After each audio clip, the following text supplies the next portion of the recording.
They are in the group stages. Simba are out.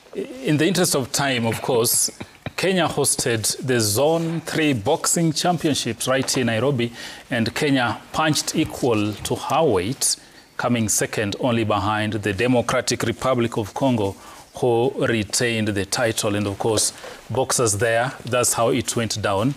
Probably, Isia, you can chime in here. Kenyan boxers really doing very, very well. We won 5 gold in across various weight categories.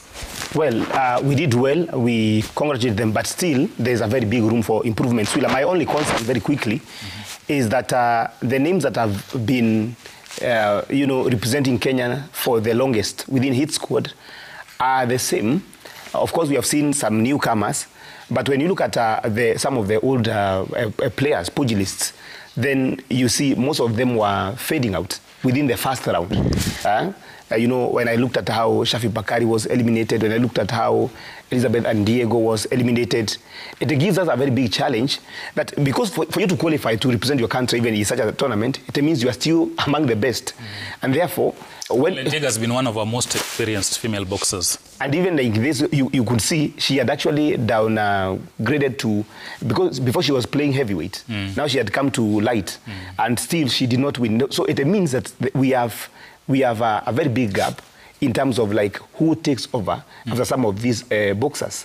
And I think that is the biggest challenge of the federation, because while we have seen some steps already, but we can say the speed with which we are moving is not very convincing, because really we would want if Shafi can sit, if Andigo can sit and see maybe the upcoming boxers doing very well, then they will be retiring comfortable, knowing that indeed we are passing the baton to some, promising pugilists. Absolutely. But Swila, I think you can only have a very good players and very good boxers if you have a good infrastructure. That's a major challenge. That's a major challenge, because all these boxers, they pay for themselves to go to the gym and work all these things out. So again, what are we doing for the infrastructure? Of course, we are seeing the football field coming up, but what about the boxing? We all have is it the warehouse? Like I call them the warehouses, or what do we call them?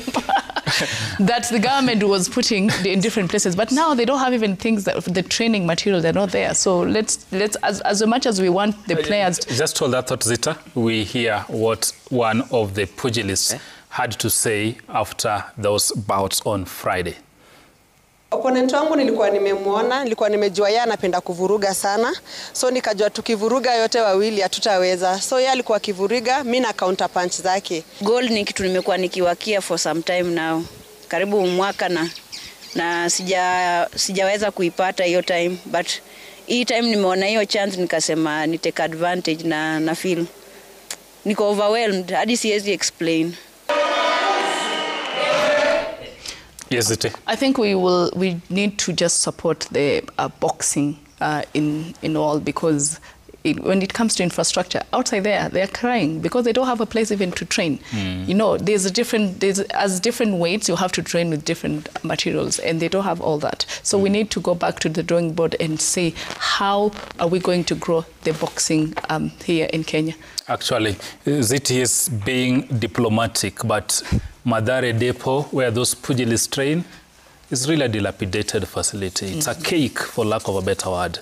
We can do better. The Boxing Federation of Kenya, the Sports Ministry, Waziri Mvurya, please look into the welfare of boxing. Now, let's cross over and go to Europe, and we're talking matters Bundesliga.